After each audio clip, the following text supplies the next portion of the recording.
Gracias, Cristian. Bien. em, la gente que estudia los glaciares lo va a estudiar desde el punto de vista del proceso glaciar, los que estudian los suelos, que muchos pueden ser ingenieros agrónomos, por ejemplo, van a estar más relacionados por ese lado.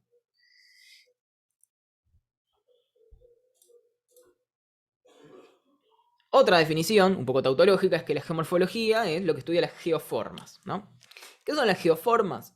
Son estructuras que vamos a encontrar, y no confundirse con lo que vimos en estructuras la clase pasada, son estructuras que vamos a encontrar formadas por sedimento o por rocas. Y el conjunto de geoformas nos va a delimitar un paisaje. Tenemos dos tipos de geoformas: las que están formadas por la destrucción de una roca o sedimento, que son erosivas, y las que están formadas por la acumulación de sedimento o rocas, que son depositacionales. En realidad vamos a encontrar paisajes formados por ambos tipos de geoformas, nada más que en algunos van a primar más algunas que otras. Después los podemos definir, estas geoformas, como el proceso que las formó. Ya les decía, lo podemos encontrar desde el punto de vista de los glaciares, vamos a encontrarnos dentro de un ambiente glacial o periglacial. Pero los que estudien más desde el lado del ambiente marino van a encontrar geoformas costeras o marinas profundas. O incluso eólicas si nos vamos a las dunas de las costas, ¿no?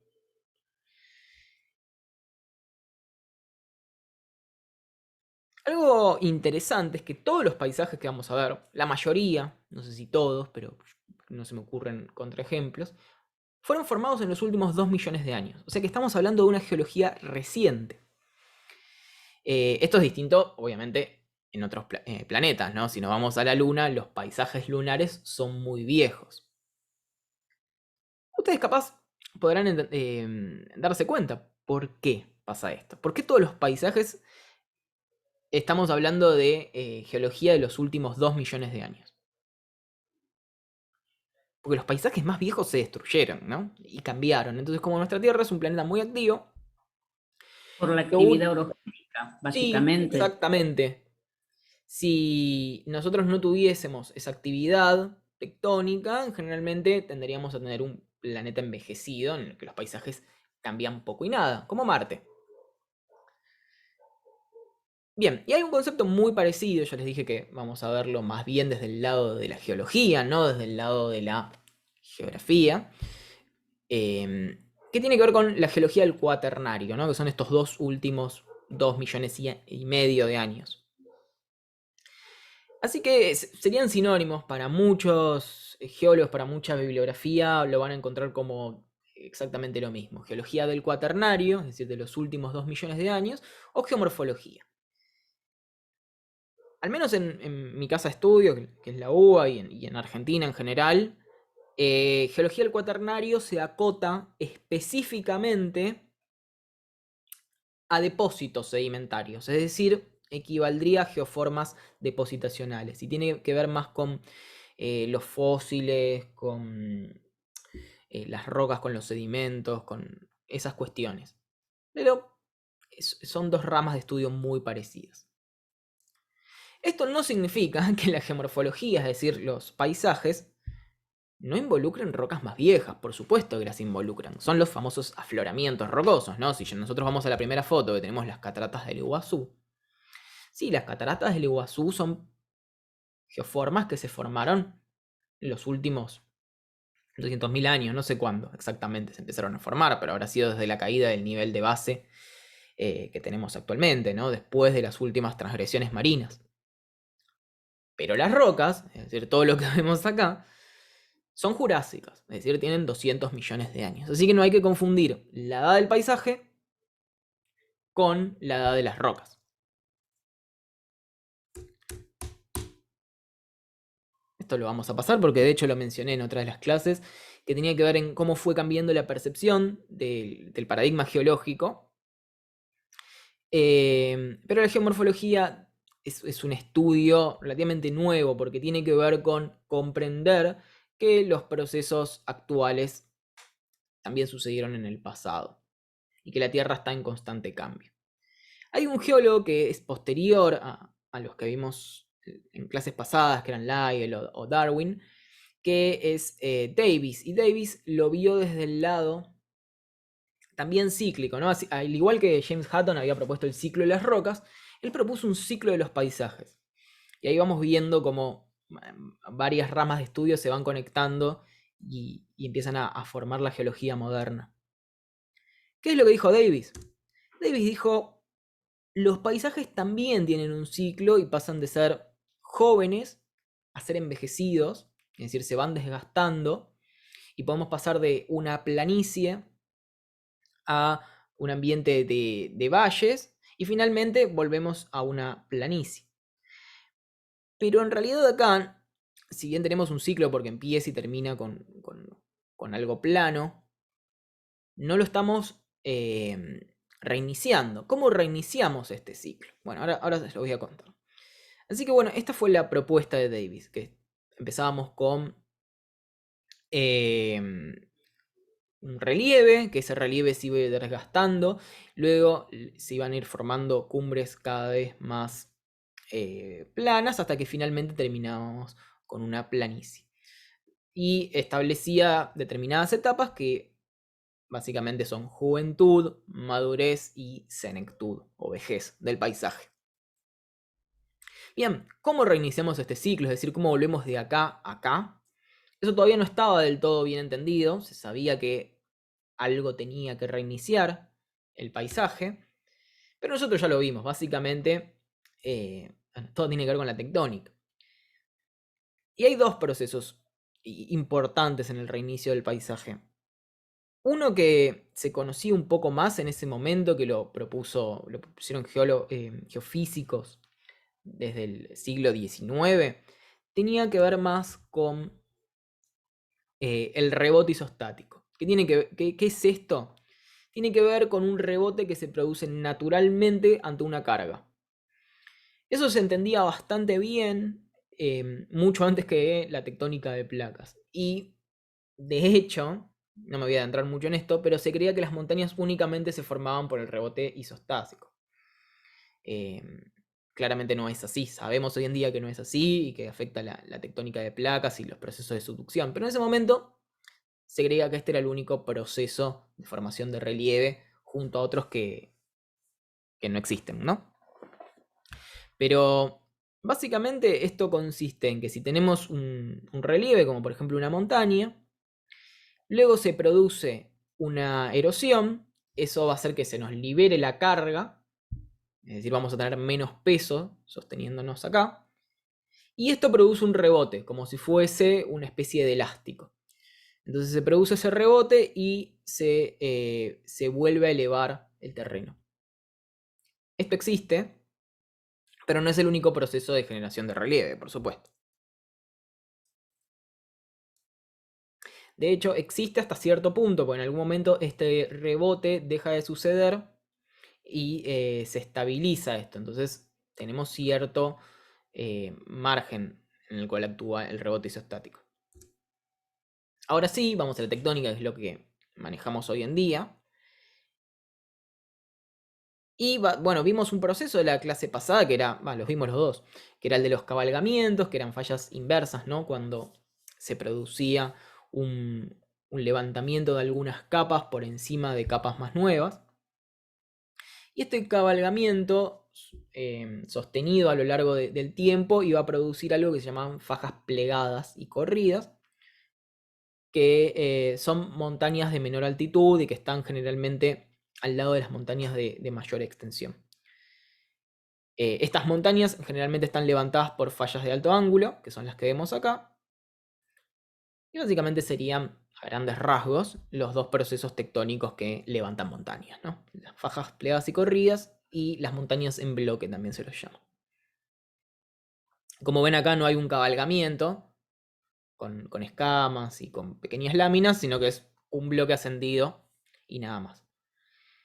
En la cordillera de los Andes, por ejemplo, tenemos esto, ¿no? Tenemos bloques ascendidos, y después tenemos las fajas plegadas y corridas hacia lo que es el antepaís, ¿no?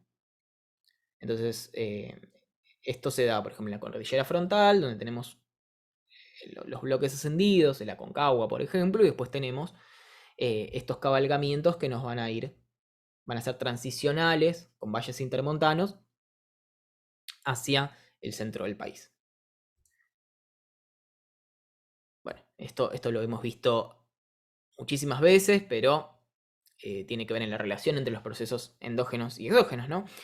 Como necesitamos sí o sí a la tectónica para generar el relieve, pero como al mismo tiempo necesitamos el clima y los procesos externos que tienen que ver con la atmósfera y la hidrósfera para desgastarlo.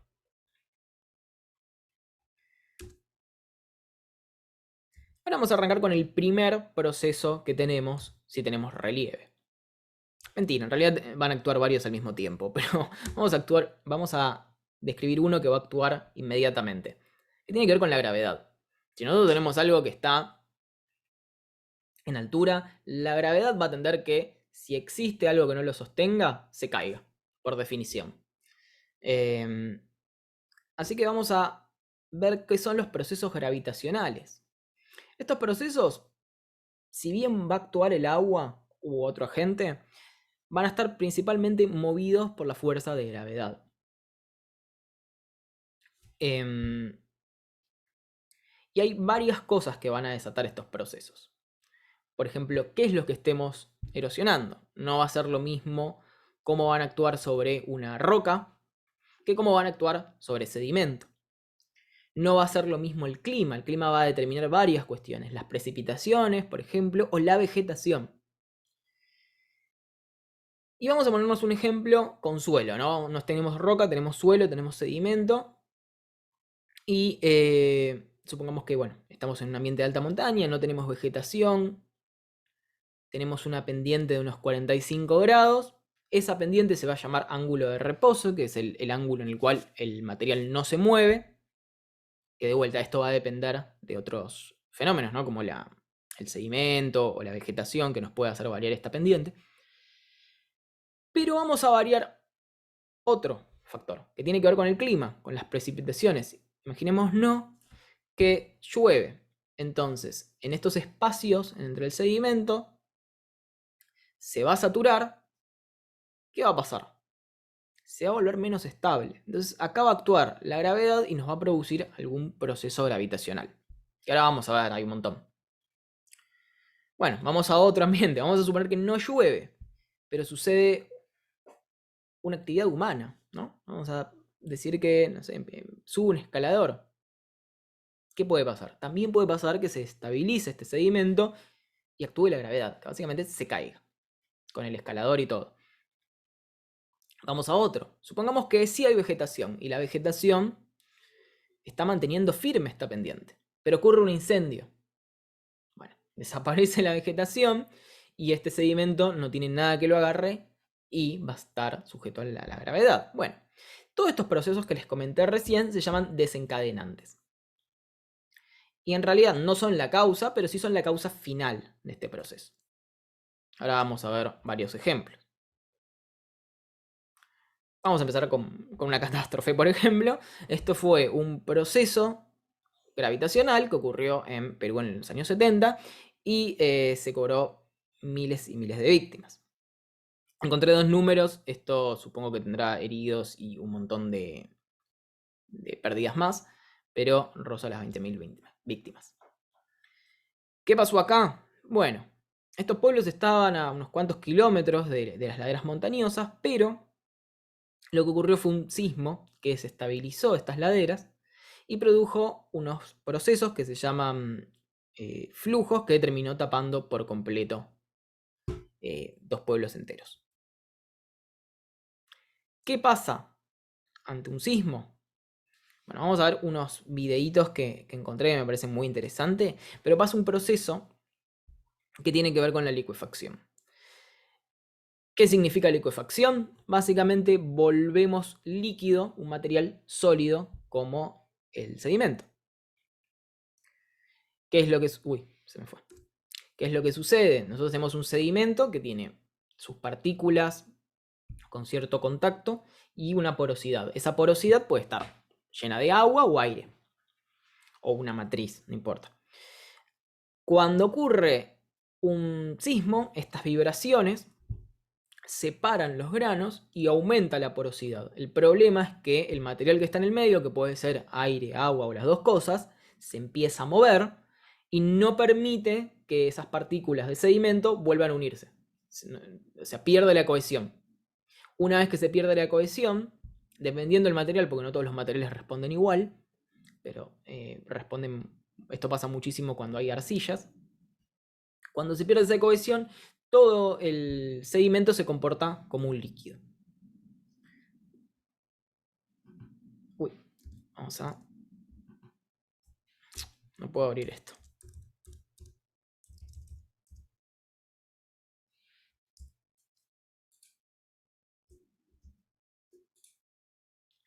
Ahí estamos, uno y el otro.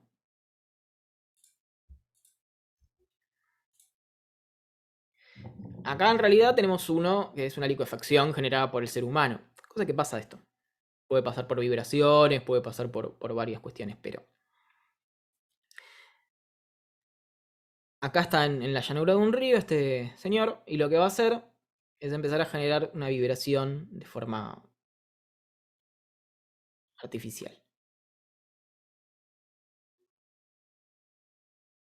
¿Tiene algo que ver con las arenas movedizas o Sí, algo de sí, las eso? arenas movedizas son un proceso de licuefacción. Es esto.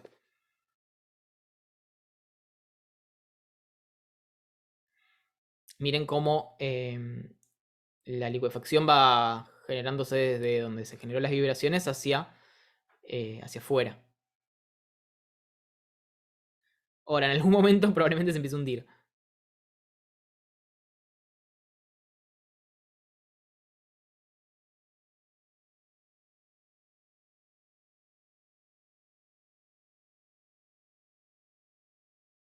Ya está pasando, de hecho, se empieza a hundir.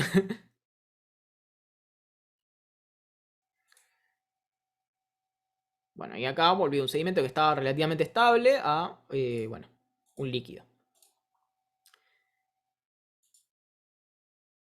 Este tiene varios videos, pero me interesaron un par. Este de acá.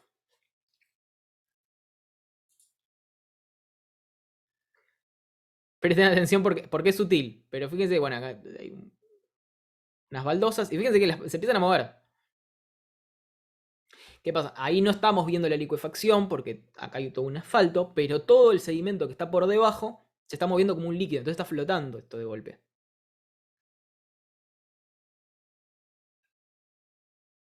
Lo vuelvo a poner porque dura poquito, pero fíjense ahí cómo se mueven las baldosas respecto a las otras.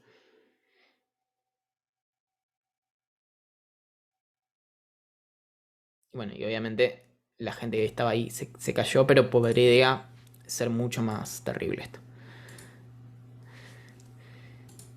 Bueno, ahí tenemos un ejemplo de desencadenante. Que lo suele desencadenar a su vez es el sismo, o sea, el sismo, la licuefacción y después el proceso de remoción en masa. Proceso de remoción en masa y gravitacional son sinónimos. Yo voy a decir uno u otro, depende cómo me salga. Hay varios tipos. Esto está sacado del Tarbook, que es el libro que está puesto en el drive de la materia. Y tiene algunos errores de traducción, me parece. Porque, bueno, nada, este dibujo me parece que no coincide con el nombre. Aunque después él lo llama así, para mí no es esto. Vamos a ver que se clasifican en desprendimientos, deslizamientos y flujos. Y después hay un par más, no importa, hay muchas clasificaciones, pero a grandes rasgos son esos tres. Vamos a ver uno por uno.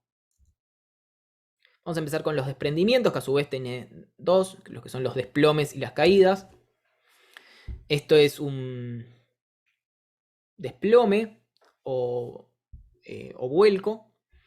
Y básicamente se va dando por el peso, primero por diaclasas. ¿Se acuerdan las diaclasas que vimos en la clase, la clase anterior? Que eran estas fracturas que no tenían un desplazamiento entre los bloques, pero sí generan la fractura.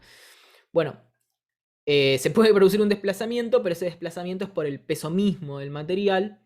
Entonces va a ir cayendo por gravedad hacia donde no haya resistencia.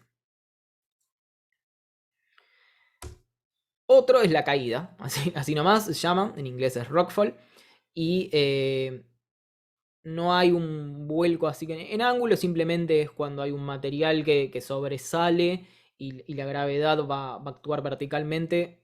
Si existe alguna fractura que lo termine por romper, se va a caer. Esto es un proceso sumamente peligroso porque bueno, muchas rutas están al lado de laderas de montañas.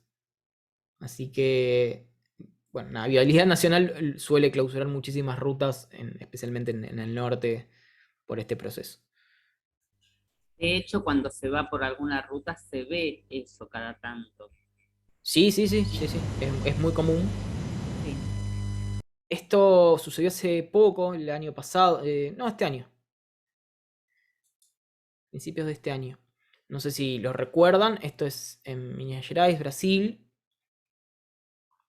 Bueno, acá se producen, no me doy cuenta si es un desplome, acá es un vuelco, pero parece haber de las dos cosas, ¿no? Un vuelco y una caída. Bueno, y es un accidente fatal.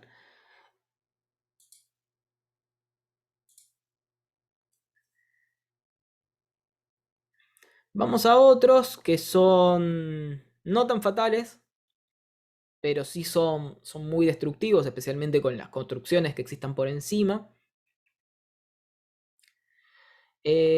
Socavón no sé exactamente a qué se refiere, lo buscamos, porque no está en las traducciones de estos términos. Ahora voy a qué se refieren con socavón. Probablemente sea un flujo.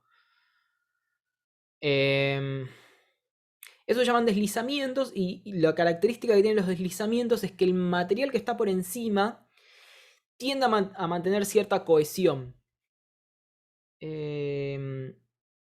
Ahora lo buscamos los socavones. Entonces pueden generarse por un plano recto o por un plano rotacional.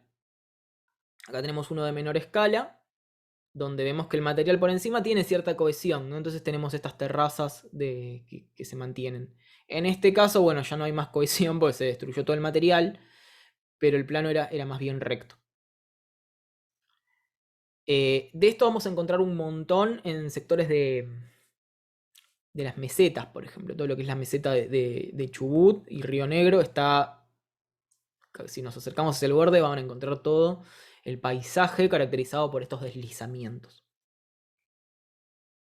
Estos son rotacionales y este es planar. Hay combinados, hay en cuña, hay varios más, pero estos son los dos principales. Ahora vamos a los flujos, que creo que es eso que vos me decís de socavón, ahora lo buscamos.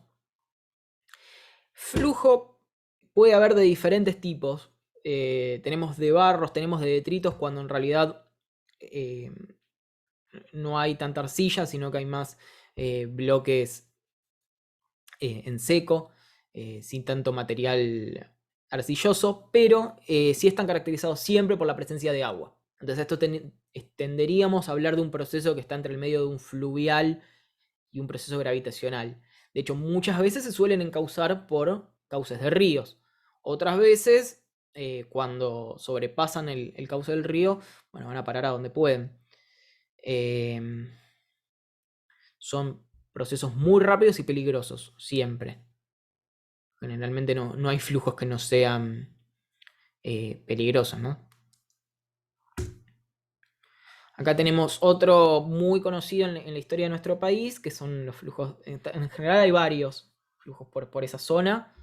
Todos los años, después de que se produce la temporada húmeda, hay este tipo de flujos o aludes. Aludes es un término bastante común que se refiere a flujos de barro específicamente.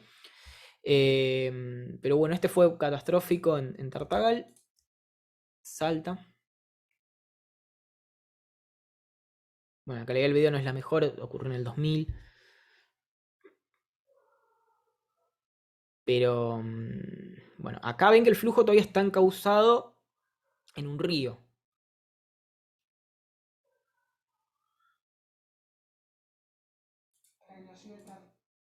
Voy a ir pasándolo por etapas para mostrar algunas cuestiones, pero...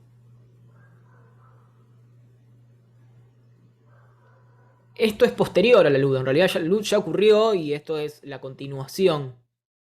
El proceso más rápido ya terminó de ocurrir. y probablemente ya haya producido la mayor destrucción.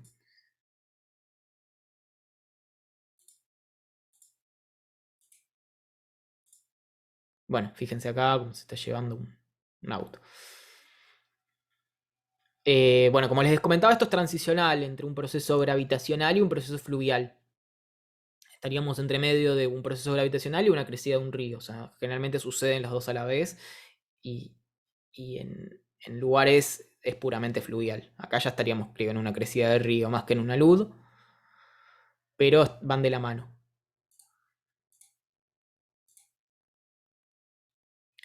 ¿Qué favorece estos procesos? Ya como les comentaba, la deforestación, por ejemplo, tiende a perder la única cohesión que existe en el material. Entonces, ante las precipitaciones, sucede algo muy parecido a lo que les comentaba con la licuefacción, ¿no? Aumenta el espacio poral, se satura en realidad el espacio poral, los granos quedan desprendidos y se empieza a comportar todo como un líquido.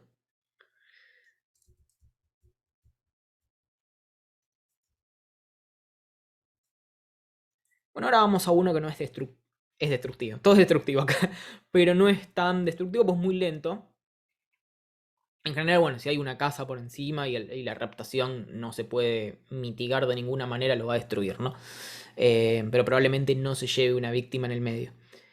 Es un proceso que seguramente ustedes lo habrán visto en algún lado, en cualquier lado donde haya incluso pendientes que no sean naturales, sino que hayan sido generados por el ser humano. Lo que va a pasar es que el material va a tender a desplazarse lentamente hacia abajo por gravedad y muchas veces va a generar una deformación de la vegetación por encima. En casos donde es extremo, van a generar estas crestas o cribaces, se llaman, y podemos ver cómo actúa el proceso de reptación a lo largo del tiempo.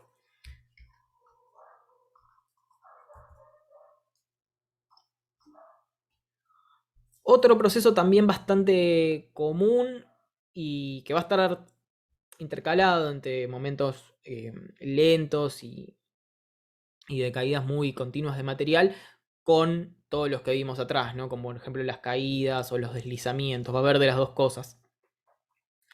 Esto estamos más que en un proceso, estamos viendo la forma ya, ¿no? La geoforma como ya está formada. Y se llaman conos aluviales o depósitos de talud, dependiendo la escala. En general, cada uno de estos se lo va a llamar conos y todo el depósito se lo va a llamar depósito de talud o talud, simplemente. Talud en general se le dice al del mar. Tiene que ver con las laderas de algún relieve.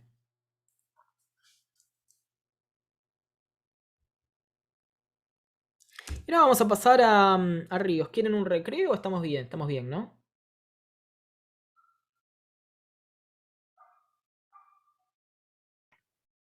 Si quieren, los voy más adelante el recreo. Sí, por mí más adelante, si el resto quiere. Un ratito después lo damos. Por mí está bien. Siga, profe. Sí. Vamos a pasar más a la parte fluvial. La parte fluvial es súper importante en geomorfología porque va a estar en todos lados. Va a estar en alta montaña, pero también va a estar en planicie. La clase que viene vamos a ver un poco más de los procesos de planicie y glacial, que no lo pude meter en esta diapositiva. Así que vamos a ver de los dos. Pero va a actuar desde la montaña hasta aguas abajo, ¿no? Hasta la desembocadura, que generalmente tiende a ser en el mar. Y además es muy importante porque va a generar los dos tipos de geoformas. Va a generar geoformas erosivas porque va a estar constantemente desgastando el lugar por donde pase. Y después va a formar geoformas depositacionales que tienen que ver con la depositación del sedimento que se va a dar a lo largo de todo su curso. Vamos a ver bien cómo podemos hacer una anatomía de un curso fluvial, cómo está formado un río, ¿no? Porque cuando uno dice, ¿qué es un río? A ver, si lo tuvieran que definir con sus palabras, ¿qué dirían, no? Porque es bastante difícil.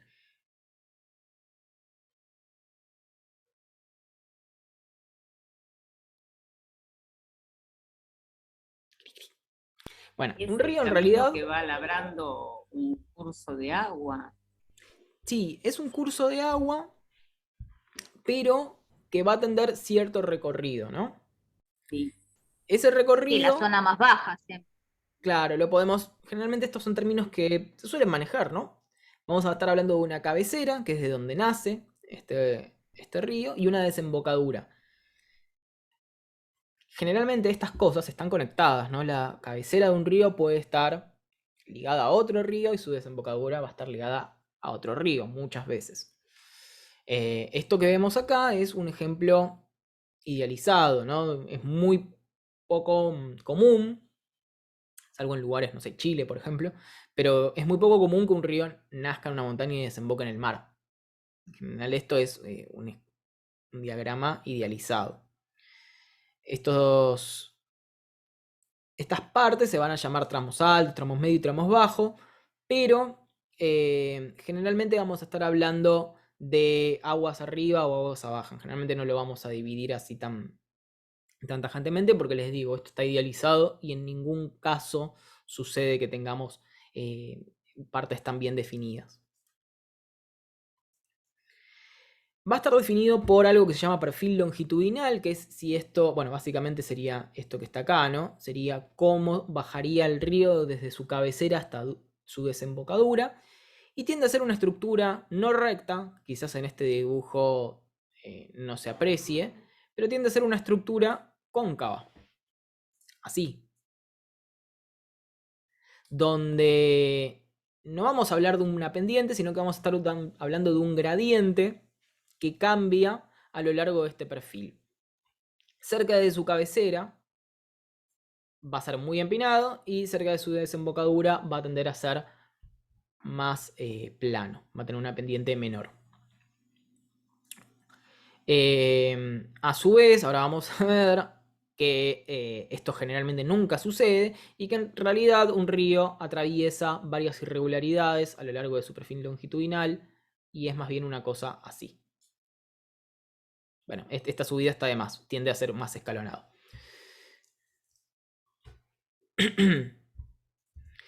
¿Qué otras cosas más van a caracterizar un río? Porque antes de seguir avanzando quiero seguir viendo las partes que tiene. A lo largo de su perfil longitudinal, un río va a estar encauzado en lo que se conoce como un valle. Este valle tiene forma de V, especialmente cerca de su cabecera, y después se va a ir haciendo más plano. Y no llega a tener una forma de U, pero va a tener una forma más plana. Siempre... ¿Cómo es esto? Siempre va a tener una parte del río que va a estar encauzado y va a tener agua.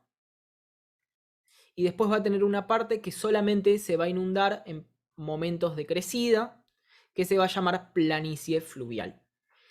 Esta planicie fluvial va a ser más bien extensa en los ríos de llanura, cuando estamos cerca de la desembocadura, que no necesariamente tiene que ser una llanura, ¿no? Cuando estamos más cerca de la desembocadura.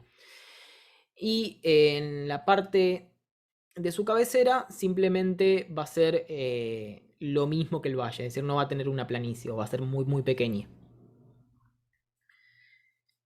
¿Qué más tenemos? Bueno, nada más, básicamente eso. Está caracterizado por un perfil longitudinal, está encauzado en un valle. Este valle va a cambiar su perfil a lo largo del perfil longitudinal. Y una cosa importante más, va a transportar obviamente agua. No siempre sucede que están constantemente transportando agua. Algunos ríos son efímeros, es decir, transportan agua en los momentos de precipitaciones, y otros ríos son perennes o permanentes. Van a estar constantemente transportando agua. Y con agua, por supuesto, sedimento. La cantidad de agua que transporta un río se llama caudal.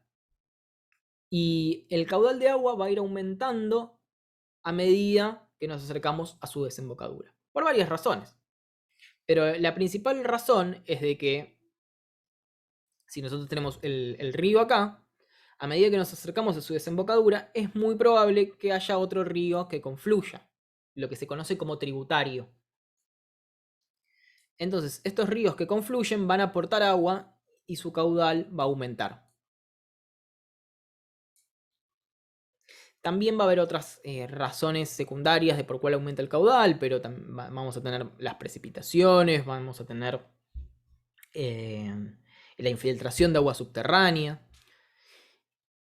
Todos estos procesos van a hacer que el río siempre aumente su caudal aguas abajo, hacia la desembocadura. Los ríos de Cuyo no tienen agua en la desembocadura por lo general. No, en general, Como antes. Se no utilizó siempre pasa que cuando- la desembocadura tiene agua. Ahora vamos a ver una geoforma que se llama cono aluvial, que se produce cuando la desembocadura de ese río es en tierra. Entonces se produce algo que es parecido a un delta, pero se produce en tierra y... no, bueno, nada, no va a haber agua ahí, por ejemplo.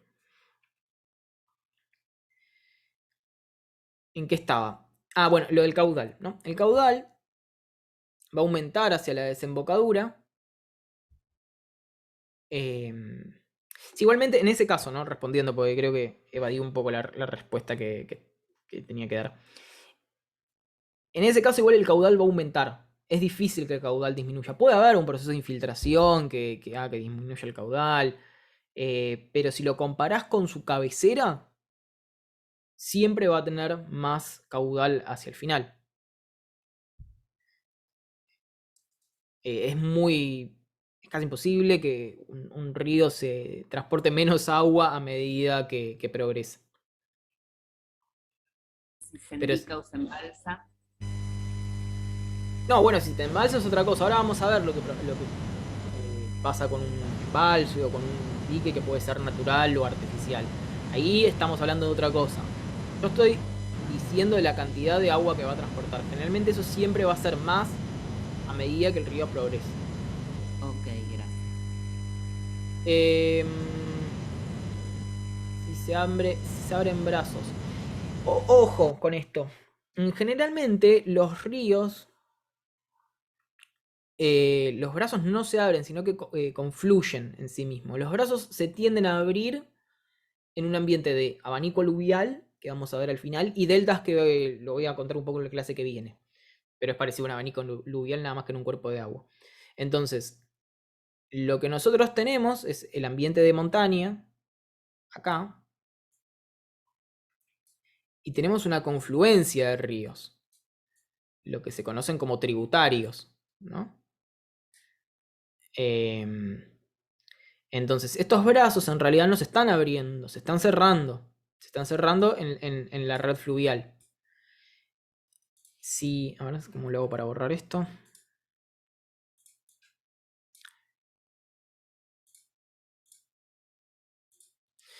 En el caso de un delta, lo que va a pasar con este río, que tenemos uno solo, es que se van a abrir los brazos. Pero eso pasa solamente en la desembocadura. En este caso es cierto, si nosotros analizamos cada uno de estos bracitos van a tener menor caudal de agua, eso es cierto. Eso es totalmente cierto. Pero en el caso de un delta, un abanico fluvial, lo que se tiende a ver es todo el sistema en general. No como brazos individuales, pero es cierto, cada uno de estos brazos sí va a tener menos caudal que lo que viene acá.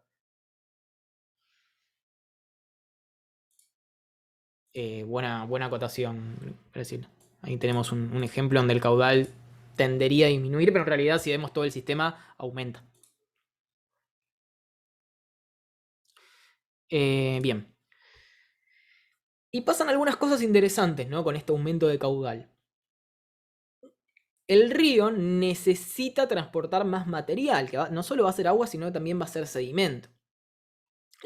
¿Qué va a pasar entonces? Como sistema físico, el río va a tender a hacer varias cosas. Una de las cosas que va a tender a hacer es ensancharse. Básicamente transporta más agua, entonces rebalsa. Ese rebalse es una inundación del río, ¿no? Yo les comentaba que se van a formar las planicies aluviales. Entonces, un río que estaba teniendo un perfil en B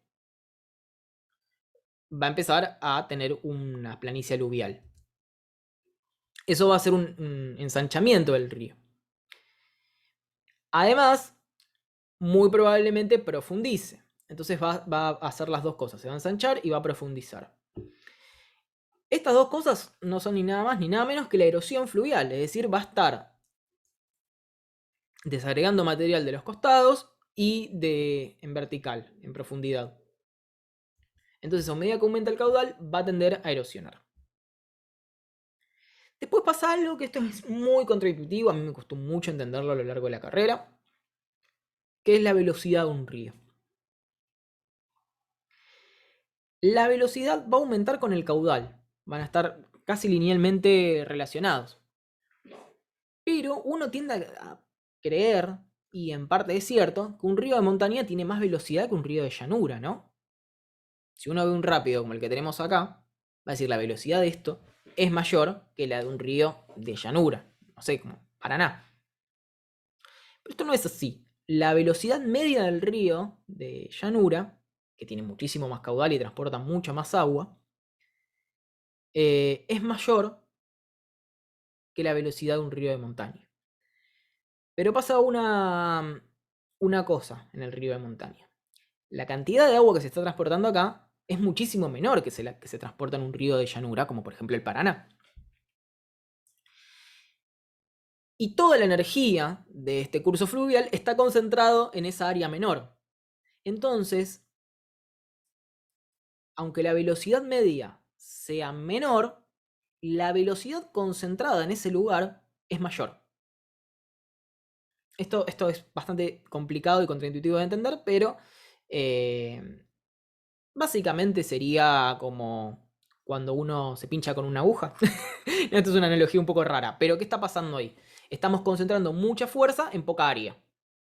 Entonces va a doler mucho. Si hacemos la misma fuerza con algo que no sea tan concentrado, no nos va a doler tanto.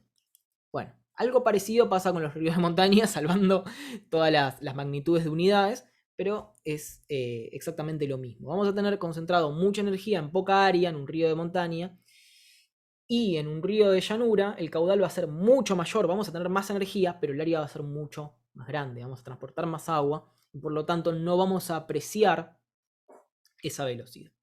Y después pasa algo que tiene que ver con cómo se comporta el agua. Nosotros tenemos flujos que son turbulentos, donde básicamente vamos a ver toda la turbulencia del agua moviéndose en varias direcciones, no solo en un plano, que es lo que vemos acá.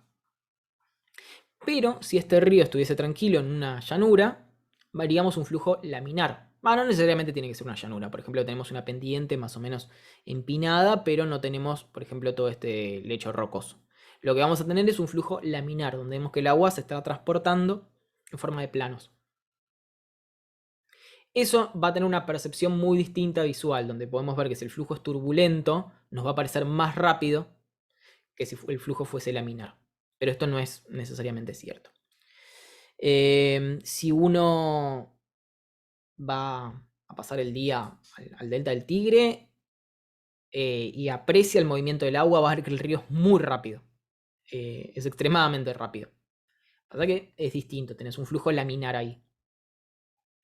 Y ese flujo laminar va a estar relacionado también con la erosión y otras cosas que ahora vamos a ver, pero esto es una cuestión de percepción.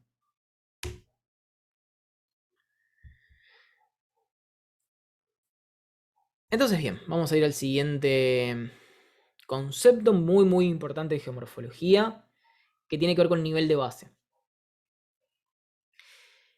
Un río va a tender a profundizar, yo les comentaba que ante el aumento del caudal de agua va a tender a hacer varias cosas. Una va a ser ensancharse, porque va a tener inundaciones que van a hacer que su valle se tienda a ensanchar y producir estos valles más planos. Va a tender también a moverse, porque se puede mover por el costado, pero otro proceso tiene que ver con la verticalización, ¿no? Con la erosión vertical del río. Un río va a tender a erosionar verticalmente hasta un cierto nivel. Ese nivel se llama nivel de base. Es la profundidad máxima hasta la cual puede erosionar un río. Acá tenemos en línea punteada cómo sería el perfil ideal de un río y por la cual no podría erosionar más profundo que eso.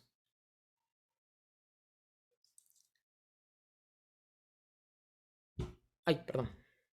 Uy, me fui todo.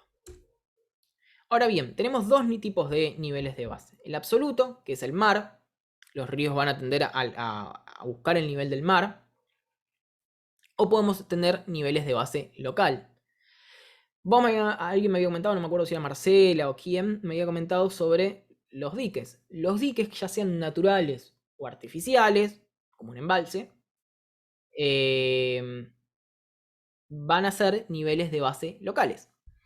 Esos niveles de base locales van a hacer que el río no puede erosionar hasta no llegar a este nivel de base local. Es decir, primero tienen que erosionar hasta el nivel de base local y después, una vez que lleguen al nivel de base local, tratar de llegar al nivel de base absoluto. Eso podría pasar, por ejemplo, si tenemos una roca resistente que nos impide erosionar acá. Entonces tenemos que desgastar toda esta roca resistente hasta que el perfil llegue al perfil ideal. Y una vez que tenemos este perfil ideal, ahí sí vamos a tratar de alcanzar el nivel de base absoluto. Esto puede demorar muchísimos millones de años, ¿no? Para que suceda esto. ¿Se les ocurre dónde puede estar pasando esto?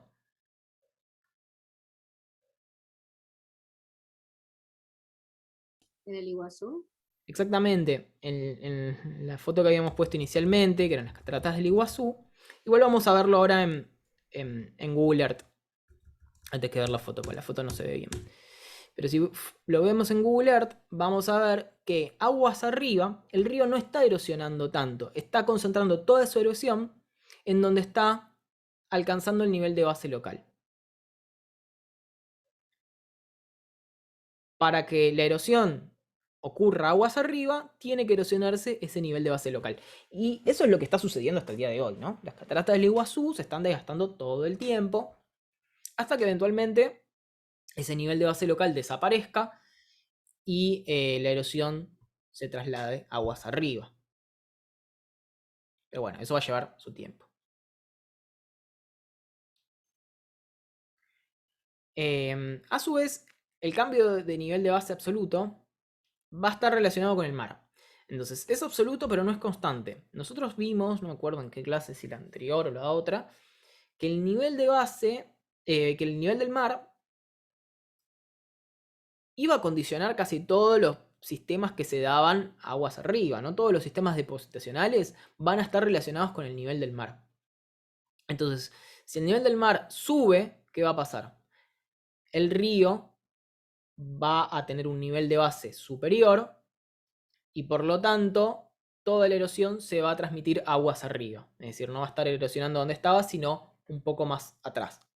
Si el nivel del mar baja, la erosión se va a ocurrir mucho más cerca de la desembocadura.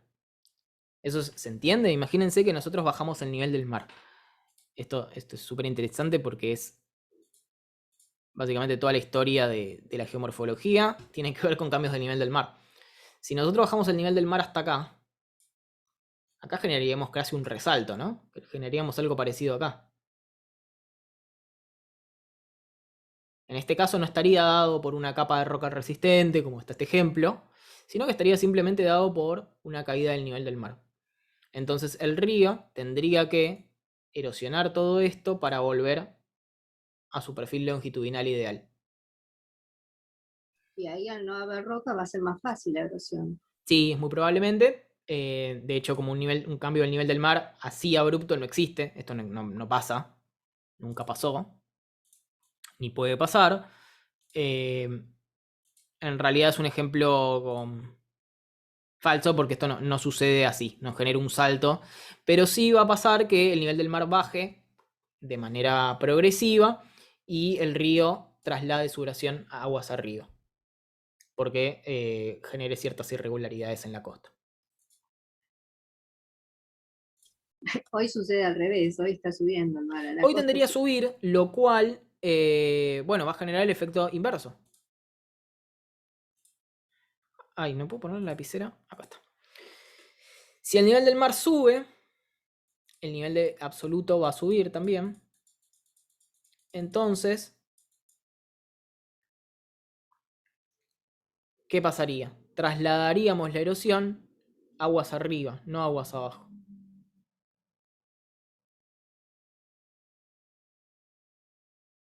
La erosión se movería así. Si el nivel del mar baja, como habíamos puesto en este ejemplo, la erosión se mueve para acá. Es un concepto complicado de entender, pero muy interesante. Básicamente va a controlar toda la erosión y todos los paisajes van a estar controlados por el nivel de base. Pero bueno, el nivel de base absoluto es una cosa y después tenemos niveles de base locales que se pueden mantener intactos independientemente de este. En realidad no, van a estar afectados, pero van a ejercer un control antes que el nivel de base absoluto.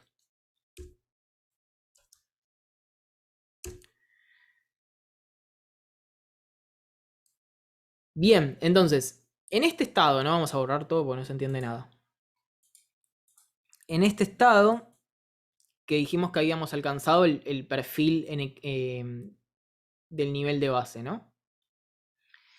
Ese perfil se llama perfil en equilibrio.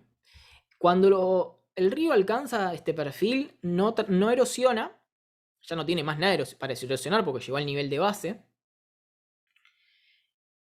ni deposita. Está en equilibrio. Pero esto no sucede nunca. ¿Por qué? Porque generalmente hay ciertas cuestiones, como los niveles de base local, que son prácticamente infinitos, porque siempre va a haber un nivel de base local en algún lado del curso fluvial que va a impedir que se alcance el perfil en equilibrio. Pero digamos que un río siempre tiende a buscar alcanzar ese nivel de base y por lo tanto busca el equilibrio. Como cualquier sistema físico. Quizás lo vieron en alguna materia, ¿no? Que los sistemas tienden a buscar el equilibrio. No siempre lo logran.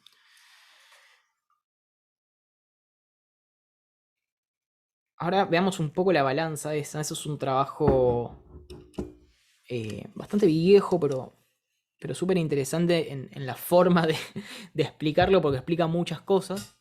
A su vez es un quilombo, ¿viste? Cuando uno quiere abarcar mucho, se vuelve más complejo explicarlo.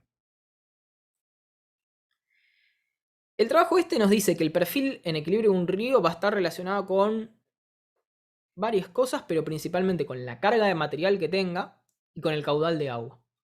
Y que dependiendo de estos dos factores, que ahora vamos a ver que lo podemos determinar con otros dos más, va a haber erosión o depositación.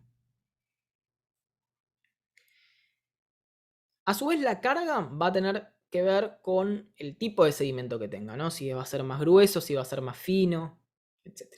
Y el caudal también va a estar relacionado con el gradiente, ¿no? Con cuán empinado estaba el perfil longitudinal de un río.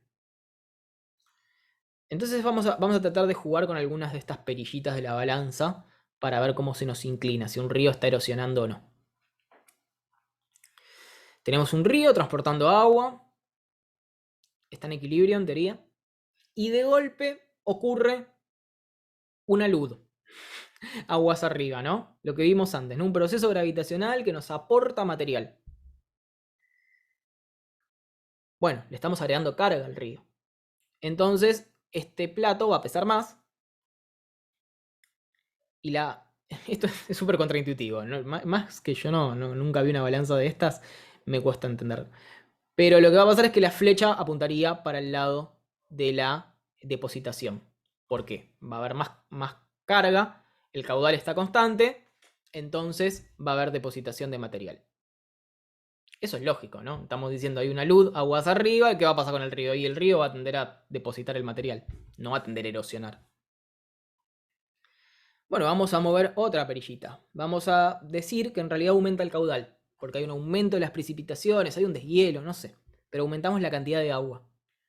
Entonces este plato pesa más y la flecha se nos va para el lado de la erosión. Tiene sentido. Si le aumentamos el agua a un río, su caudal aumenta, su velocidad aumenta y su capacidad erosiva aumenta. Todo lo que vimos antes, ¿no? Cómo estaban relacionadas estas cosas. Es decir, la flecha apuntaría para el lado opuesto a donde se cae un platito. Pero después podemos variar otras cosas que son un poco más complicadas de variar, ¿no? Pero podríamos variar el gradiente de un río. ¿Cómo lo podríamos variar? Bueno, vimos el cambio de nivel de base y podríamos generar más relieve. Sería otra forma, ¿no? Podríamos generar una montaña. Ya que vamos a jugar a ser Dios, juguemos con todo. Bueno, y generamos un perfil más empinado, ¿no? Bueno, ¿qué va a pasar?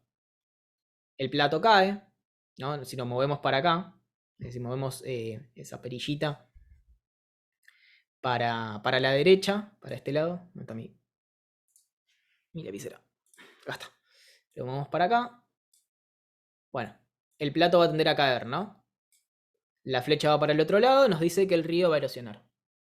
Y tiene sentido, si hacemos un río más empinado, vamos a erosionar más, ¿no? ¿Por qué? Porque estamos en este escenario. En el escenario donde tenemos, estamos por arriba de nuestro perfil. Bueno, esas serían varias de las cosas que podemos mover. El tamaño del sedimento no es tan intuitivo, pero también podríamos jugar con esto. De hecho, es mucho más fácil que variar que la pendiente. Si nosotros estamos transportando, por ejemplo, arena, y de golpe le aportamos al río un montón de cantos rodados más gruesos, más pesados, tenderíamos a irnos para acá, ¿no? El plato va a pesar para acá y la flecha nos va a apuntar hacia la depositación. Y sí, tiene sentido. Si tenemos un río que está en equilibrio y de golpe le agregamos un montón de cantos rodados, ¿qué va a pasar? Y los va a depositar, los va a dejar. Ahora vamos al ejemplo contrario. Vamos a decir que depositamos estos cantos rodados y no solo depositamos los cantos rodados, sino que depositamos arena. Y ahora el río ya no está transportando más sedimento. Estaríamos acá. Pasa lo contrario. Estaríamos aumentando la capacidad erosiva del río. Ups. Y inclinaríamos la balanza para el otro lado. Esperen que voy a correr un poco el monitor porque no veo. Ahí está.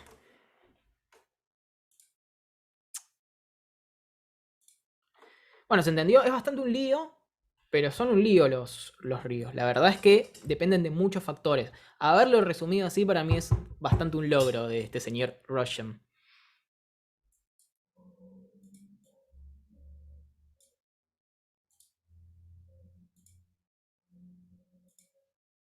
¿Alguna pregunta?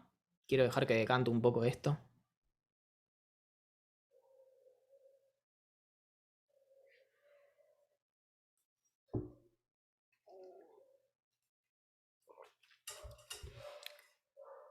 Bueno, igual si no se entendió, yo hice una materia entera con este dibujo. Y se puede hablar de un montón. La verdad es que son bastante complejos los sistemas fluviales.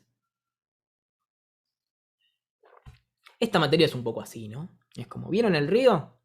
Bueno, en realidad no era lo que ustedes pensaban, era algo mucho más complicado.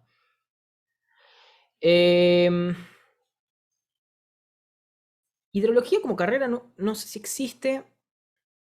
Debe existir alguna ingeniería con un enfoque más en hidrología. Pero sí, hay disciplinas enteras, libros enteros escritos sobre esto.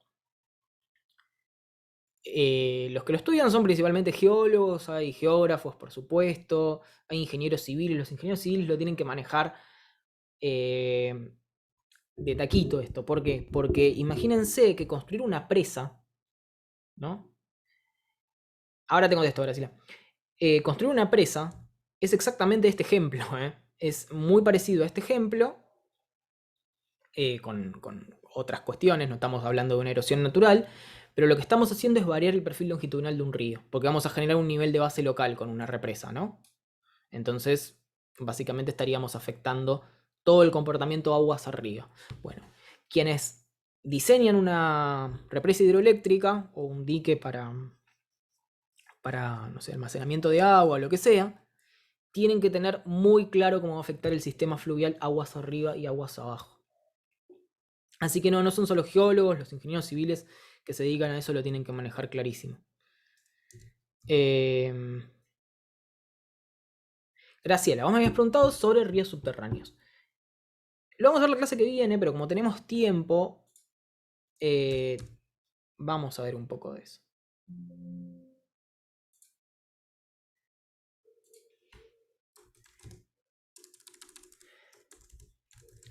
Los ríos subterráneos no existen. Esto es como Papá Noel. Los ríos subterráneos no existen como tal. No existen ríos que se comporten de la misma manera. Lo que va a existir es esto, que quizás podamos ver algo en la clase que viene, que se llaman ambientes kársticos. Y tienen que ver con infiltración de agua en rocas que son muy solubles y se van disolviendo. Acá tendríamos un ejemplo, ¿no? Entonces el agua cae y se generan ciertas cavernas donde el agua está en curso a veces o puede quedar estancada como si fuesen de lagos, que nos va a generar esto. Ahora bien, estos no son ríos, son ambientes de disolución que se llaman ambientes kársticos. Lo digo porque ¿por qué no son ríos? Porque no tienen absolutamente nada de lo que tiene un río. Todos los procesos que vimos antes, los perfiles longitudinales, no existen acá. De hecho, ya te digo, el agua generalmente no tiende a estar en transporte, no tiende a haber una corriente, sino que es simplemente agua que está se infiltró y puede quedar estancada o salir por algún afluente, ¿no? Y después volver a un sistema fluvial. Pero bueno, es interesante. Ahora bien, generalmente cuando se habla de ríos subterráneos, lo más parecido es lo que les comento acá, ¿no? Los ambientes kársticos. ¿Se ve esto? Porque capaz estoy hablando y no están viendo. Sí, se ve. Se ve, Bárbaro. profe. Cuando uno habla de ríos subterráneos, o habla, se dice normalmente, generalmente apunta a los acuíferos. ¿No? ¿Ustedes pensaban eso? Sí. Alguien tiene un micrófono abierto, con ruido, si lo puede apagar. Claro, generalmente piensan que los ríos subterráneos, los acuíferos son ríos subterráneos, ¿no? Que hay agua, como acá. Bueno, acá dice río subterráneo, ¿no? Pero esto es un ambiente kárstico que tendría más sentido hablar de ríos subterráneos. Los Pero acuíferos en realidad no tienen nada que ver con un ambiente kárstico. ¿Perdón, Marcela? Un acuífero tiene mucho más volumen, es mucho más amplio en Sí, general. es muchísimo más extenso que esto. Extenso, exacto. ¿Los acuíferos son los que usan para los pozos de agua de las Sí. casas? Sí. Que, repito, no tiene nada que ver con esto. Quiero que se tenga bien en claro que esto sí es parecido a un río subterráneo, tiene más parecido, por así decirlo, si bien no es un río. Un acuífero, no tenemos agua así. En general es agua que está transitando sedimento. Entonces, sería más parecido a una esponja, ¿no? De sedimento. Bueno, de vuelta, esto está mal. Estoy buscando acuífero y esto no es un acuífero. Vamos a verlo con un dibujo. De hecho, no podríamos fotografiar un acuífero.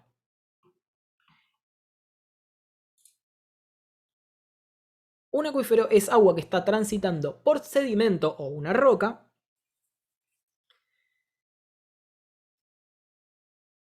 Pero no está suelta, no está encauzada como un río. No son ríos subterráneos. Pasa que por alguna razón se tiende a...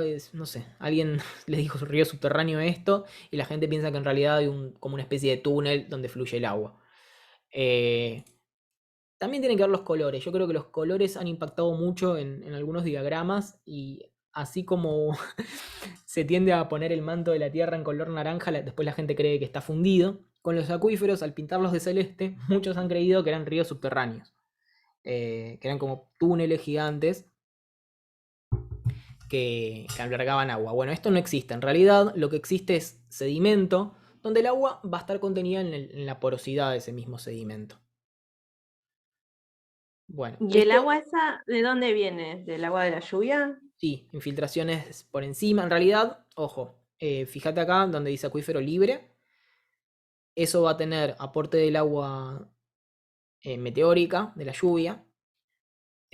pero hay acuíferos que están confinados, entonces tenemos una capa impermeable que no permite que infiltre el agua de la lluvia. Entonces esta agua es agua que viene infiltrada de aguas arriba. Por ejemplo, de un río o de cuando este acuífero se vuelve un acuífero libre, ¿no? Porque esta capa podría ser limitada. De hecho, es importante tener acuíferos confinados porque nos van a permitir tener un grado de aislamiento de otras capas que pueden tener contaminación, por ejemplo. Los acuíferos son muy parecidos a los reservorios de gas o de hidrocarburos, en realidad, porque es sedimento y rocas que albergan agua. Nada más que, bueno, tienen otros fines. Interesante esto, porque no se me salen fotos, ¿no? Que no son acuíferos. ¿Esto qué son? Son los ambientes kársticos que les comentaba antes.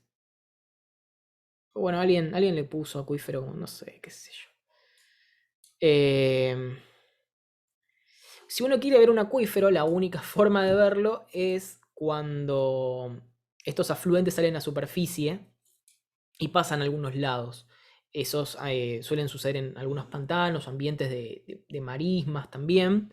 Y por ejemplo, los esteros de Liberá son un lugar donde tiene afluentes desde abajo. Entonces, los esteros de Liberá sería como una forma de ver los acuíferos en superficie. Si alguno no sabe cómo se ven los esteros de Liberá, les muestro una foto. Pero básicamente son grandes pantanos, grandes lagunas que están recibiendo el agua de las profundidades también. Pero en sí, en realidad, bueno, estaríamos en un ambiente fluvial acá, o lacustre. Bueno, me fui un poco por las ramas, pero igual ya estábamos concluyendo. ¿Qué nos quedaba? Ah, sí, ¿cómo se forma un río? Algunos conceptos más, disculpen que es aburrido, pero debo decírselos. Hay dos procesos que afectan, hay dos fenómenos que podemos determinar en un río, que es la capacidad del río y la competencia del río. La capacidad tiene que ver con la cantidad total de sedimento que transporta y la competencia con el tamaño del sedimento que puede transportar, el tamaño máximo. Por ejemplo, un río de montaña que está transportando un bloque grande tiene gran competencia, pero no tiene buena capacidad. La capacidad es más bien reducida. Un río de planicie tiene una capacidad más bien reducida. Perdón, una competencia reducida porque no puede transportar un bloque enorme, pero su capacidad es muy grande. Por ejemplo, de vuelta, la tengo con el Paraná porque es el río quizás por excelencia más cercano. El Río de la Plata no es un río, ya de por sí ya les voy rompiendo un mito, es un estuario, lo vamos a ver la clase que viene, pero tiene que ver con un ambiente costero, un ambiente fluvial. El río del Paraná transporta muchísimo sedimento, muchísima carga, tanta carga que nos está formando islas constantemente, pero su competencia, es decir, la capacidad máxima de transporte, de tamaño de transporte, es baja. Puede transportar hasta arena.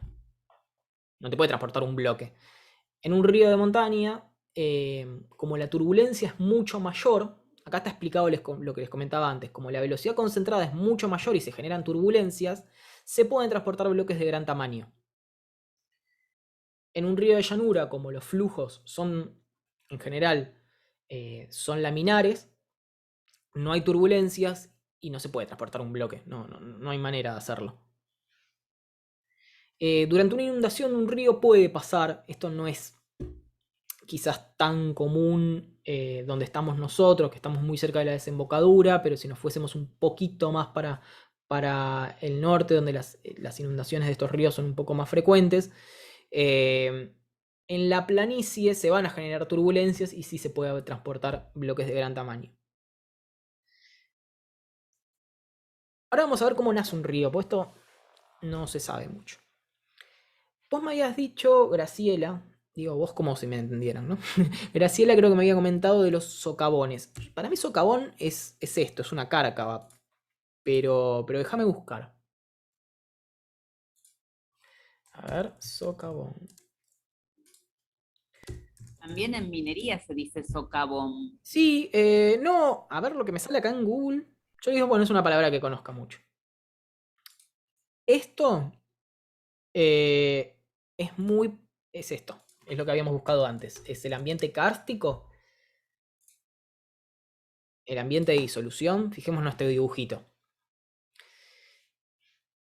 Tenemos disolución acá y se generan estos bloques, estos agujeros que se llaman sumideros. Bueno, es lo que me sale acá. Todas estas cuestiones que vemos acá son en ambientes kársticos. Bueno, esto no, esto ya es algo, me parece, ingenieril, ¿no?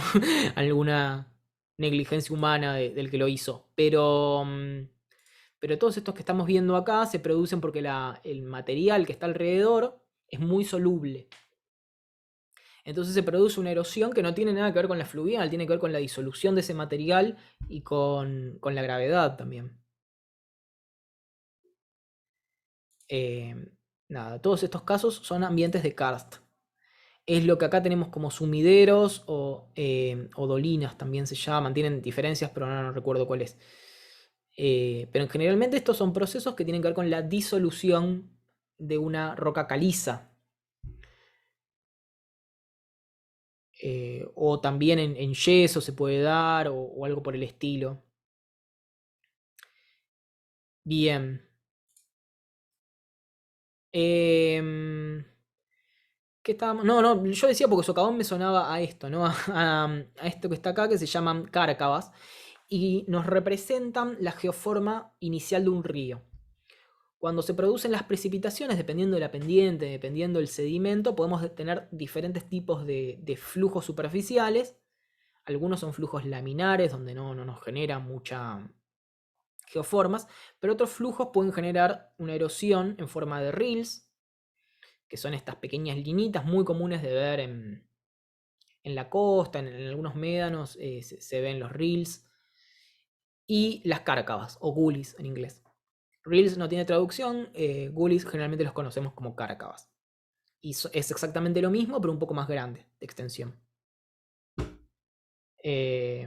Esta foto creo que lo había puesto porque no es en la Tierra, es en Marte esto. Me gusta mucho ponerles ejemplos de Marte. Bueno, esto nos está mostrando que claramente en algún momento en la historia de Marte existió erosión fluvial. Hoy en día, no.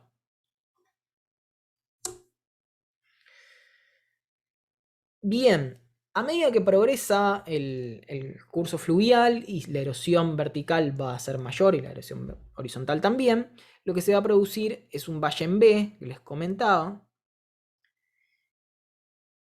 Pero ocasionalmente en ambientes de montañas los podemos tener intercalados con valles en U, que son producidos por glaciares. Los glaciares nos van a formar este tipo de valles, donde después podemos tener un valle en B más pequeño, que se va a causar un río. Sería este ejemplo acá, valle en B con U. Esto es muy común en el sur. Ahora que me queda un ratito, vamos a abrir el Google Earth y vamos a ver algunos ejemplos locales. Igual la clase que viene vamos a volver a jugar con eso. Acá tenemos el valle en U y acá la verticalización del valle en B. Hoy en día el río está corriendo acá abajo. No sé si lo llegan a ver porque la foto no tiene muy buena calidad. Pero el río está acá. Erosionó todo esto. Y esto de acá fue erosionado por un glaciar.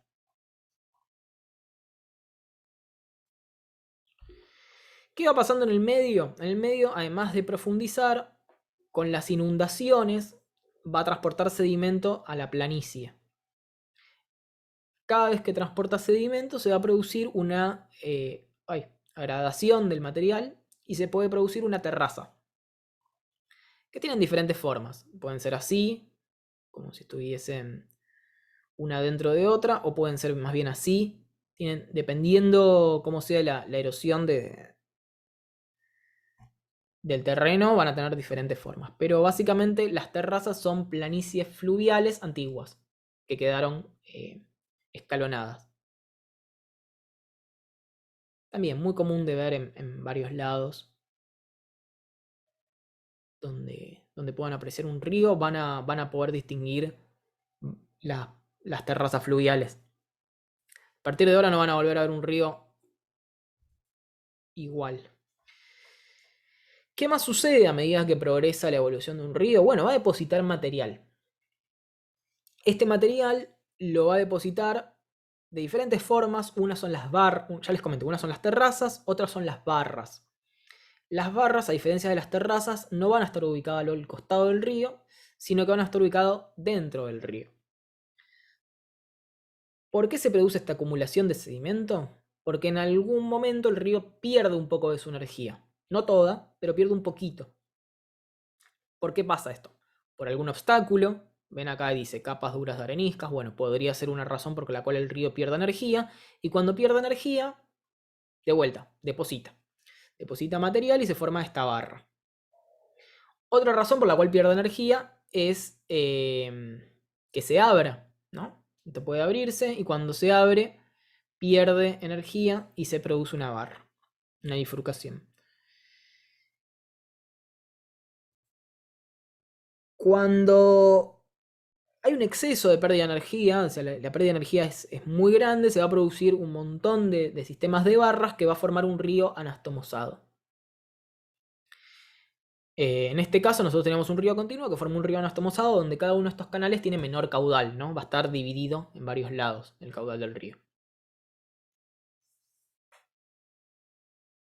Hay varias razones por las cuales pueden pasar esto. Acá les puse algunos ejemplos. Puede pasar que haya un descenso del gradiente, que sea un río que pasó a otro de mayor caudal, etc. Después, la evolución de un río ya cerca de su vejez, es decir, ya cuando aplanó bastante, va a ser tener este tipo de movimiento en forma de meandros, se le dice. Va a tener un movimiento lateral. Un río tiende a moverse lateralmente cuando no puede verticalizar. Al hacer ese movimiento lateral, lo que se genera es una asimetría en la velocidad del río. Va a tener mayor velocidad cuando dobla y va a tener menor velocidad en la parte de adentro de cuando hace esa curva. Entonces, cuando se produce la curva, en un lado hay erosión y en el otro lado hay depositación. En esa depositación de sedimento se forman estas barras que se llaman barras de meandro. Y bueno, como ven, se da siempre del lado de adentro del meandro. Del lado de afuera hay erosión. Estos ríos meandriformes pueden ser así, que están libres, es decir, este río va a poder seguir moviéndose lateralmente, o si sucede algo que haga descender el nivel de base, como habíamos nombrado el nivel del mar, este río va a poder volver a erosionar verticalmente y se forma un río encajonado, muy común en el norte. ¿Qué pasó? O en el norte o cerca de la cordillera. ¿Qué pasó ahí? Bueno, yo se los dije. Hubo movimiento de ascenso. Se levantó la cordillera, entonces al levantarse la cordillera, el nivel de base quedó mucho más abajo ahora. Y bueno, ya vimos qué pasaba cuando bajamos el nivel de base. El río tiende a buscarlo, entonces como tiende a buscarlo, ahí verticaliza y queda encajonado. La forma del río se mantiene, porque sigue exactamente igual, de hecho no puede cambiar. Porque está completamente restringido por las paredes. Pero cambia completamente el paisaje. Nada que ver esto con esto. Cañón del Colorado. El Cañón del Colorado es un... De hecho, Davis, el que había propuesto todo el ciclo de los ríos, se basó en el Cañón del Colorado. Él dijo que, bueno, había algo que hizo que quede así el paisaje, ¿no? Bueno.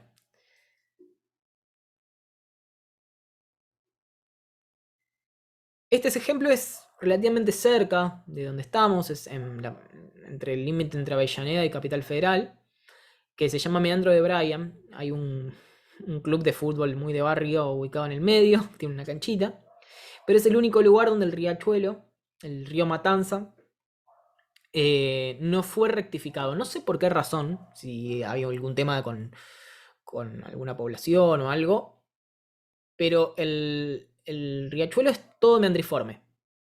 Es completamente lleno de meandros. Y en este lugar no se lo rectificó y bueno, quedó el riachuelo en su forma original. ¿Qué puede pasar con esto? Bueno, ahora este río perdió completamente su capacidad erosiva y su comportamiento natural. Pero lo que puede pasar con esto es de que como la velocidad acá es mayor, se termine haciendo algo que se llama cut-off, en el cual el río abandona el meandro y queda abandonado. Esto es, esto es muy común en este tipo de ríos y si queda agua se va a formar un lago en media luna. Puede estar seco, ser simplemente un meandro abandonado o puede formar un lago en media luna. En herradura, no sé por qué media luna. Bueno, y esto es lo que les comentaba antes de los abanicos aluviales. Ya se los expliqué un poquito. Cuando alcanzamos un nivel de base local, puede ser que el río empiece a depositar material y ese material que va depositando produzca al mismo tiempo un obstáculo por donde estaba circulando ese río. Como se produce un obstáculo, el río va por el costado, donde vuelve a depositar material. Entonces se va produciendo un ciclo de depositación de material y migración lateral del río, tanto para un lado como para el otro. Al hacer eso repetidas veces, lo que se va a producir es un abanico aluvial. Acá podemos ver varios lugares donde el curso fluvial circulaba antes. ¿Es como un cono de deyección? ¿Es lo mismo? El cono de eyección es lo mismo, pero está más parecido a esto. Es más parecido a este. Pero es parecido, sí.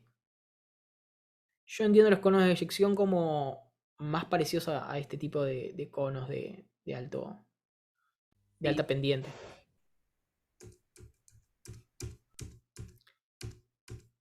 El aluvial generalmente es mucho más grande. Puede tener extensiones regionales. Mega abanicos se llaman.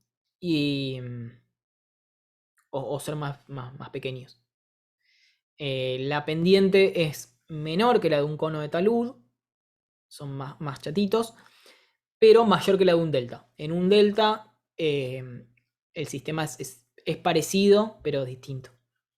En el sentido de que va a tener menor pendiente, va a producir otro tipo de geoformas. Lo vamos a ver un poco la clase que viene. Pero bueno, el sistema es parecido. Son canales distributivos. Otra forma de conocerlos, en general, llaman canales distributivos, porque está distribuyendo el río.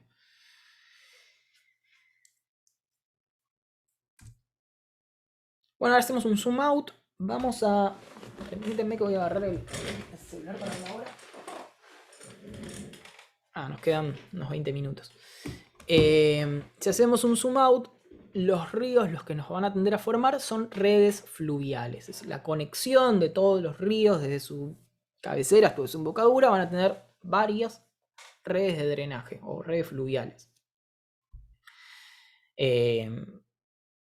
Van a ver acá en este dibujito que hay un montón de tipos de dranjes. Esto no lo escribí yo. De drenajes que van a tener que ver con el terreno que atraviesen. De hecho, este que vimos acá es un tipo de red de drenaje que es distributiva, como la que tenían acá. La más común es la dendrítica, como la que ven, la primera que tenemos acá, la primera a la izquierda. Y el ejemplo, dendrítica porque forma ramitas, ¿no? Pero, bueno, ahora vamos a ver si buscamos en Google Earth alguna red fluvial, algo que podamos compararlo con algo de lo que vimos en la clase.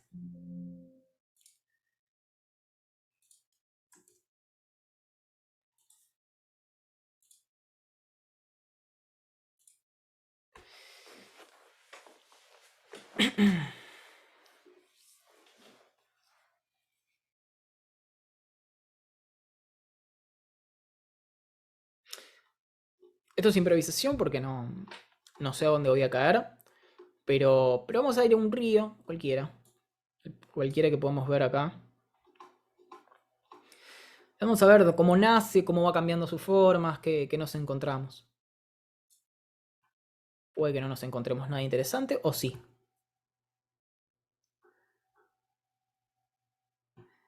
Si no conocen Google Earth es como Google Maps, pero con algunas herramientas extra de relieve y cosas que se pueden hacer. Es un poco más lindo para estas cosas. Bueno, acá yo estoy tratando de decir un río para ver de dónde nace y qué tipo de ambiente tenemos. Pero obviamente a medida que nos vayamos hacia el oeste vamos a estar más cerca de la cordillera, por lo tanto el relieve va a ser muchísimo mayor.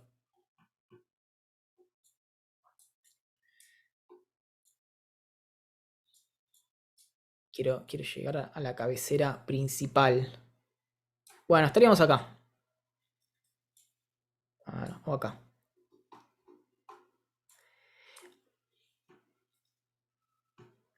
Si nos vamos acá, vamos a ver muchos de los conceptos que vimos, ¿no? Los reels. Fíjense acá cómo se ven los reels. ¿No? Entonces, esta erosión son las primeras formas de erosión fluvial, ¿no? A medida que los ríos progresan, se van formando cárcavas.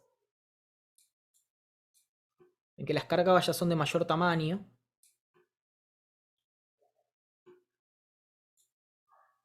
Y bueno, ya a medida que avanzamos por acá ya vamos a tener bien formado un río.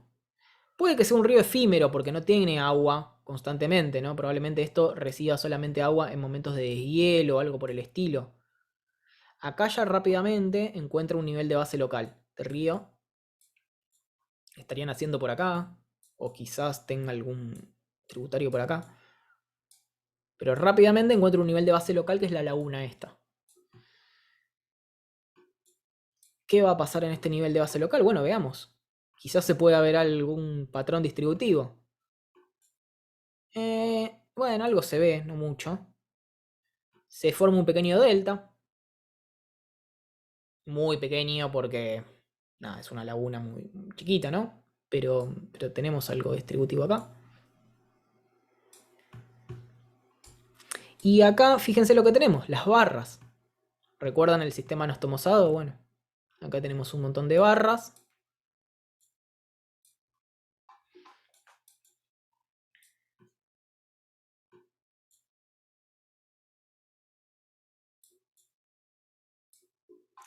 Bueno, vamos a ir un poco más para abajo a ver qué encontramos. Vamos a ver la red, ¿no? Y la red tendría a ser como... Dendrítica no es, pero más o menos dendrítica. Si nos alejamos un poco ahí sí, pues, quizás lo vea más dendrítico. ¿No? Vamos a ver que cada una de estas ramitas en realidad está aguas arriba. Y el tronco principal sería hacia donde confluyen estos ríos.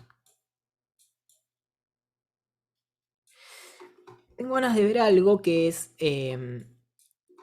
respecto a los procesos de remoción en masa que vimos al principio. Vamos a ir un poco más lejos, que no sé ni dónde estoy parado. Vamos a ir a la meseta de Río Negro, por acá.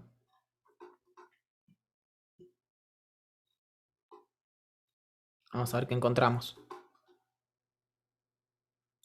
Quiero ver si encontramos algún deslizamiento. Sí, es muy fácil de encontrar. Por acá vamos a empezar a encontrar los deslizamientos de rocas que les comentaba al principio. Acá tenemos uno. Toda la meseta va a estar afectada por esto, ¿no? Acá tenemos otro. Fíjense acá cómo cayó el material y lo tenemos apilado ahí. No es tan fácil de ver igual en este caso, pero se puede ver un poco esta curva acá, cómo se produjo por deslizamientos.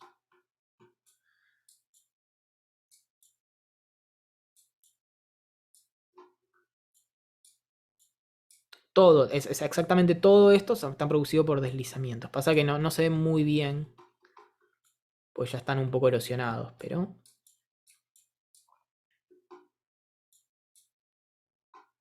Acá este me gusta mucho, fíjense. Acá se ve muy bien. Esto es natural, no es ni una mina ni nada por el estilo. Es un deslizamiento que se va dando y se va...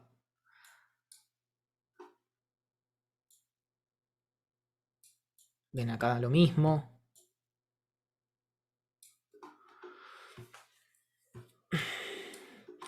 Bien, ¿qué más vimos hoy? Vimos flujos. Vamos a ver si encontramos algunos paleoflujos. Es decir, algo que... Uy, se me fue. Algo que haya sucedido en el pasado y que nos haya dejado algún registro, algún depósito. No, vamos a irnos más al norte. Vamos a irnos más para acá. Los valles, los cañones no se pueden ver. O sí, se pueden llegar a ver. Sí, tiene cierto relieve. Esto está sobreimpuesto a algo que se llaman DEM, que son mapas topográficos, Ah, que es lo que nos permite ver esto, así en relieve. Esto tiene algo que es una exageración de la...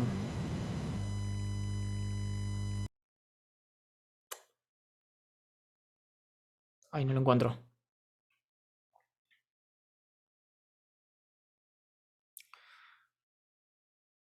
Ah, acá está. Exagerar elevación. Ahí está. Con esta herramienta podemos apreciar un poco más el relieve. Pasa que, bueno, obviamente va a estar exagerado un poco a lo que es en la realidad, ¿no? pero da una idea de lo que es en la realidad. Sí, claro. Claro, claro. Ah, buenísimo.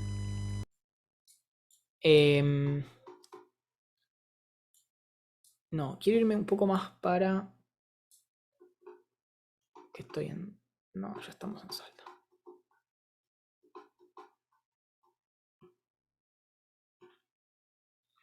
Bueno, acá tenemos... Está Los bueno. colores son reales, ¿no?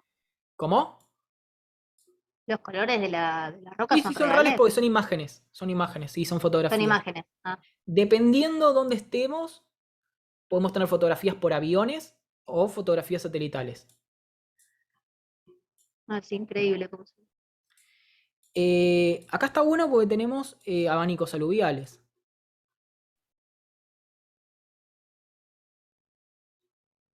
En este caso, este río estaría bajando en dirección opuesta a la topografía regional, ¿no? Porque está bajando hacia el oeste. Viene desde acá.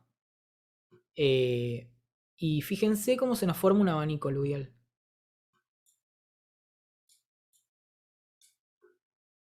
Pasa que bueno, es bastante complejo acá, evidentemente, la hidrografía de la zona, pero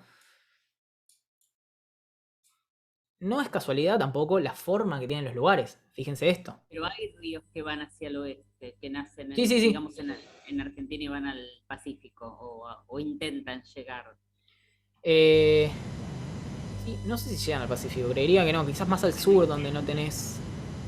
Intentan.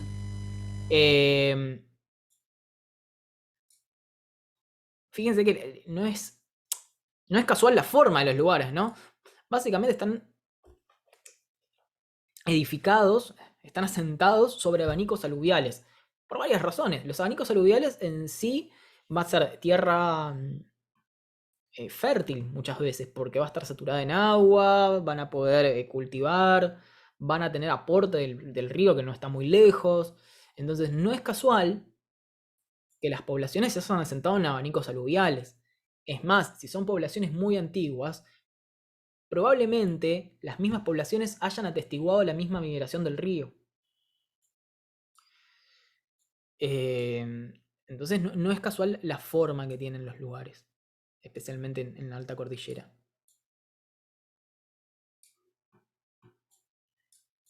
Bueno, quería ver si encontraba algún paleoflujo, pasa que son mucho... Acá está. Pensé que no lo iba a encontrar y lo encontré. Todo esto son flujos de barro, de detritos. No son ríos. Por supuesto, van a tener sobreimpuesto algún tipo de erosión fluvial, pero si se dan cuenta no son ríos. Son cosas mucho más empinadas, con mucho sedimento, que se encauzaron al costado de las montañas. Estos son flujos de barro. Vos me dirás, bueno, che, pero acá había una cárcava. Es cierto, hay una sobreimposición de... Uy, perdón. Se me fue al diablo. Hay una sobreimposición fluvial, bárbaro, pero también hay flujos de barro. Todo esto de acá son flujos de barro. Ahora está exageradísimo el relieve, ¿no? Obvio. Bueno, creo que vimos bastantes de las formas... vamos a ver una más y terminamos. Unas de llanura, vamos a ver. Ya que hablé tanto del Paraná.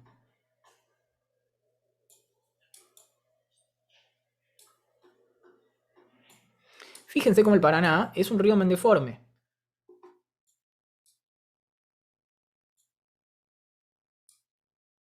Y si vemos, pasa que esto está muy poblado ya. Pero si nosotros vemos y tratamos de seguir cómo está más o menos dispuesto los campos, vamos a poder ver cierta migración del Paraná. O sea, esto no es casual que tenga esta forma. Vamos a tratar de ir un poco más arriba ahora.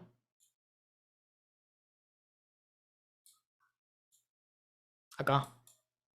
Esto es, fíjense cómo acá se ven todas las barras de meandro del río. De cómo fue migrando desde el norte hacia el sur probablemente. Y todas estas eran capas de cierta depositación deltaica previa al Paraná, antes de que el delta esté en la posición actual que está acá. O sea, esto sería un predelta, un paleodelta en realidad. Bueno, quizás la clase que viene juguemos un poco más porque ya nos quedamos sin tiempo, pero fíjense acá todo como tenemos la migración del río. ¿No? Ya no tenemos el río acá, esto ya es tierra, pero se puede ver todas las estructuras de migración y reconstruir un poco cómo fue la migración del Paraná en el pasado. No sé, a mí me parece súper interesante todo esto. Acá miren cómo tenemos todas las barras de meandro. Claro, eso mientras no haya urbanización se sigue viendo. Claro, Por a ahí medida tampoco que, debería. a medida que se sobreimpone la urbanización es mucho más complicado de ver. Algo así parecido no hay en Punta Rasa. Puede ser, seguramente. Esa donde es el estuario, digamos, donde desemboca el Río de la Plata en el mar. Claro, Sí, ahí en San Clemente decís. Sí, eso lo vamos a tener todo. Esto está buenísimo. Bueno, ¿qué les pareció la clase de hoy? Complicada, pero Espectacular. interesante. No, estuvo buenísimo, me encantó. Excelente, Bueno, buenísima. la que viene vemos algo de glaciares, un poco de costas y terminamos esto. Pero seguimos jugando con Google Earth. Bueno, gracias chicos por venir y nos estamos Gracias, hablando. profe. Gracias a usted, profe. Chau, chau. Nos vemos el jueves. Chao, chao. Chao. chao.